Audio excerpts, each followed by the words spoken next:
আজকে আমরাও ট্রাই করে ফেলবো আলুচ মাখা ভর্তাটা। বাসায় আম্মু ডাল রান্না করছে আর 2 রকমের ভর্তা করছে।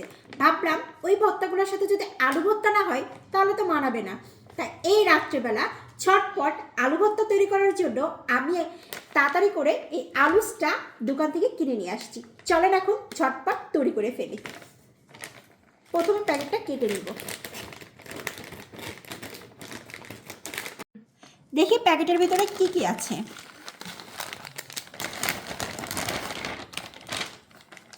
খুব সুন্দর করে প্রত্যেকটা প্যাকেটের ভিতরে সব কিছু দেওয়া। এটা লবণ, 2 প্যাকেট হচ্ছে লবণ দেওয়া। তারপরে হচ্ছে ভাজা মরিচ, ভাজা পেঁয়াজ, এটা হচ্ছে আলুর প্যাকেটের গুঁড়াটা, আর এটা হচ্ছে সরিষার তেল। খুব সুন্দর করে প্রত্যেকটা প্যাকেটের গায়ে গায়ে লেখা এবং প্রত্যেকটা প্যাকেট আলাদা আলাদা করে দেয়া। এখন একটা একটা করে খুব সুন্দর করে আমি বাটিতে ঢালবো। এখানে পানির পরিমাণটাও খুব সুন্দর করে লিখে দেওয়া আছে, আর এবং এই প্যাকেটটা একদমই ইনটেক করা। আমি একটু কেটে নিব। ফার্স্টে দিয়ে দেবো আলুগুলা। এই যে আলুগুলা খুব সুন্দর করে একদম গুঁড়ো করা। একটু শুধু মুখে দিয়ে দেখি তো কেমন, কিছুটা ফ্রেঞ্চ ফ্রাইসের মতন, বাট হচ্ছে গুঁড়ো দুধের মতন দেখা যাচ্ছে একদম। তারপরে এখানে হচ্ছে পেঁয়াজের ব্রেস্তা। পেঁয়াজটা খুব সুন্দর করে একদম মুচমুচে করে ভাজা। পেঁয়াজ সবই দিয়ে দিলাম, কারণ হচ্ছে এখানে 4 জনের পরিমাণের হচ্ছে আলু ভর্তা, সেই পরিমাণ করেই তো সব কিছু দেওয়া, তাই আমি সবটাই দিয়ে দিলাম। এটা হচ্ছে শুকনো মরিচ ভাজা। এই যে শুকনো মরিচের একটু বোটাটা ফেলে নিই।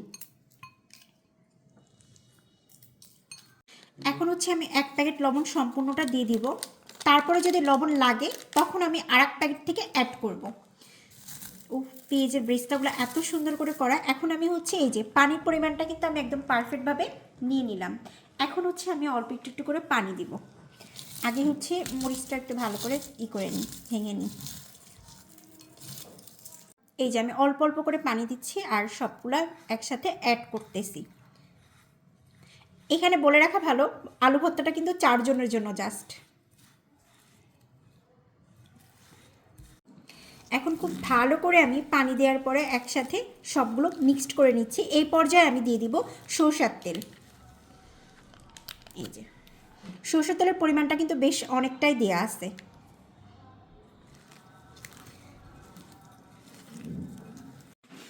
আমার কিন্তু ভর্তাটা বানানো একদম পারফেক্টভাবে কমপ্লিট হয়ে গেছে।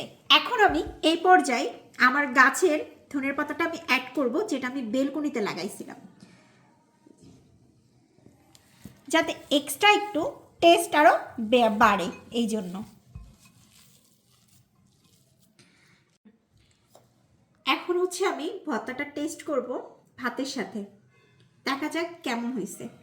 বিসমিল্লাহ। এভারেস্ট যদি বলি, অনেক মজা হয়েছে। ভর্তাটা হচ্ছে আপনার 4 থেকে 5 জনের জন্য একদম পারফেক্ট। তবে প্রাইস হচ্ছে 135 টাকা, লিখা 30 টাকা নেয়। তবে আমার কাছে মনে হয়েছে প্রাইসটা একটু বেশি। তাছাড়া সব কিছু এভারেজে একদম পারফেক্ট এবং অনেক মজা। আপনারা কেউ চাইলে ট্রাই করে দেখতে পারেন। সবাই ভালো থাকবেন। আল্লাহ হাফিজ।